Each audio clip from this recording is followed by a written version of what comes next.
అసలు సమ్మర్లో కూడా స్నోఫాల్. We are lucky guys. అసలు స్నోఫాల్ పడుతుంది. అమ్మా అదిరిపోయింది అసలు. Wow, fantastic. Wow, crazy. Wow, చూడండి ఎట్లా పడుతుందో స్నోఫాల్. చేతులు మాత్రం గట్టి పోతున్నాయి.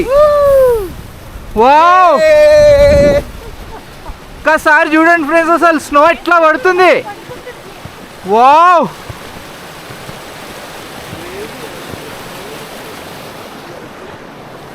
అదిరిపోయింది అసలు స్నోఫాల్.